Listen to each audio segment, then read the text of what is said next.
Es el día del nacimiento de mi padre, 26 de enero. De hecho, no es la única persona que conozco nacida en este día.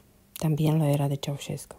Su madre, mi abuela, había nacido en el 7 de enero, en el mismo día con la esposa de Ceausescu, Elena.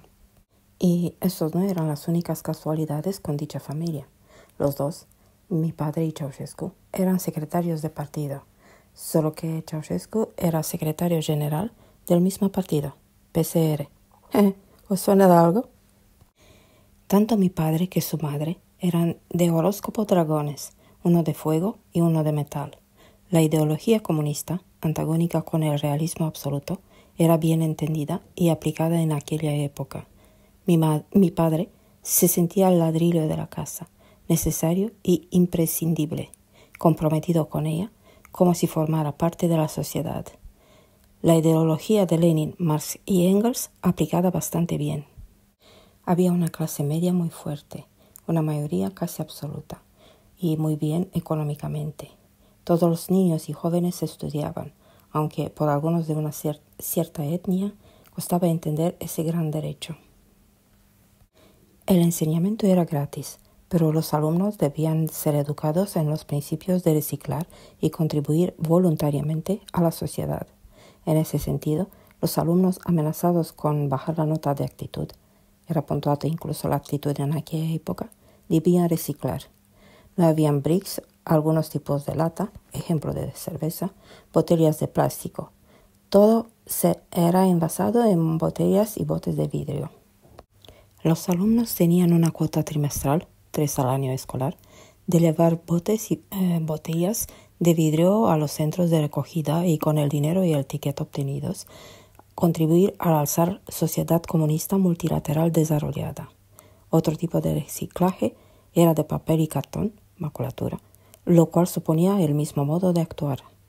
Si os parece injusto obligar a unos infantes a reciclar y ser educados de esta manera, pensad que hoy en día hay países que reciclan a costa de los ciudadanos, cuyos paga es escogerle los datos personales a base de una aplicación.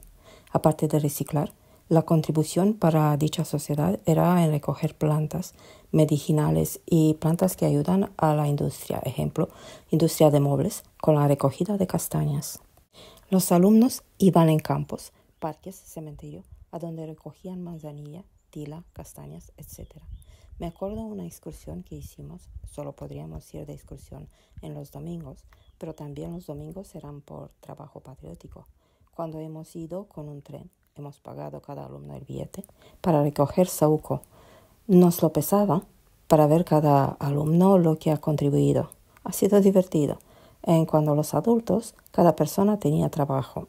No había gente que no lo tenga. Si por casualidad alguien se quedaba sin trabajo o al acabar los estudios, las autoridades mismas se encargaban de que la persona tenga trabajo lo antes posible.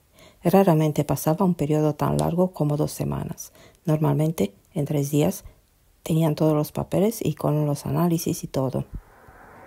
Por trabajar, se trabajaba mucho, 6 días por la semana. Hasta los más perezosos tenían trabajo. Las personas tenían trabajo en el más corto posible, lo más cerca de casa posible, y todos conforme a los estudios. Era una sociedad perfecta. Me acuerdo las canciones que sentía a la radio y a la tele. Vivimos decenas de logros grandes, vivimos decenas de trabajo y lanzamientos, vivimos decenas de pensamiento y belleza, vivimos decenas de trabajo y heroísmo. En realidad, la gente vivía mucho mejor que en todas las sociedades a lo largo de toda la historia de la Tierra. Todos, absolutamente todos, tenían vivienda propiedad personal, algunos hasta 2 viviendas, pero no se podría más. Todos, absolutamente todos, iban de vacaciones. Rumanía tenía de todo, mar, montaña, hasta el maravilloso lugar lujoso en especies de plantas y animales llamada Delta del Danubio. Lo que se consideraba un problema bien, pero que muy bien grande, era ir de vacaciones o simplemente ir en otro país. La cantidad de papeles y de aprobaciones que necesitaban para ir en un país comunista. De los países capitalistas, ni hablar.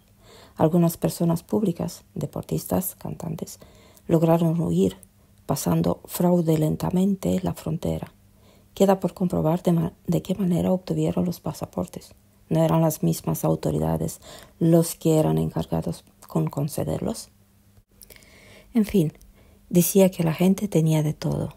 Lo que les faltaba era la libertad de expresión y libertad de movimiento. No se podría decir nada contra el régimen y sobre todo contra el más querido hijo del pueblo. Mi madre tenía un primo, uno de ellos, mi tica, que al emborracharse pegó y insultó a su mujer. Entonces, su mujer, junto con su madre, en venganza, lo reclamaron diciendo que había insultado al dictador. Si lo hubiera reclamado solo por la agresión machista, no le había pasado nada, pero al insultar al dictador, la situación cambiaba. Había una verdadera casa de brujas. No se podrían decir chistes insultantes con el dictador, porque en el grupo podría ser uno o más topos. Los teléfonos se escuchaban, así porque sí. Se les lavaba el cerebro a la gente. El precio que pagaban los ciudadanos por su bienestar era la obligatoriedad de liepar del régimen y del dictador. Para no decir de la señora académico doctor ingeniero que no sabía ni leer CO2, dióxido de carbono. De la anécdota con Godoy en vez de CO2, aún se recuerda a la gente. Volviendo al primo de mi madre, al oír que lo que su mujer y su madre denunciaron, lo metieron en los calabozos de la seguridad. Esa era una institución especial tipo KGB, FBI, CIA, etc. Lo pegaron con tanta bestialidad que en 2 meses lo dejaron en libertad. Ya no se podría recuperar nada de él. Era adoctrinado. Paraba gente por la calle o en los transportes públicos con los que iba para convencerlos qué bueno es el régimen y qué fantástico, maravillosamente único en el mundo, lo mejor de los mejores era el dictador, Ceausescu. En aquella época se podría decir que el sistema sanitario estaba bastante bien. Hablo de Bucarest y de las ciudades grandes. Y los médicos y sanitarios, muy buenos en su trabajo, pero lo que hacía polémica era el costumbre oriental. Ese costumbre era tan anticuado y tan bien enraizado que aún funciona en algunos sitios. Pero lo que más polémica provocaba era la alimentación científica. Es comprensible tener en cuenta lo que aporta cada alimento. Lo que no es comprensible tener es el listado que las cabezas de aquellos tiempos pensaban que sería suficiente por persona, como por ejemplo medio huevo al mes. Volviendo a mi padre, en los últimos años de vida tuvo que ir muchas veces al médico. Era una persona muy correcta y respetaba el régimen alimentario con estrictez. Era respetado y muy bien visto a su puesto de trabajo. Hacía de maestro, pero se elevaba por encima de los ingenieros de su empresa. Tuvo una gran sorpresa cuando se enteró que una de sus compañeras de trabajo y una de sus subordinadas era, no lo podéis creer, Zoe Ceausescu. Pero esa historia la contaré con otra ocasión. Espero haber disfrutado del cuento.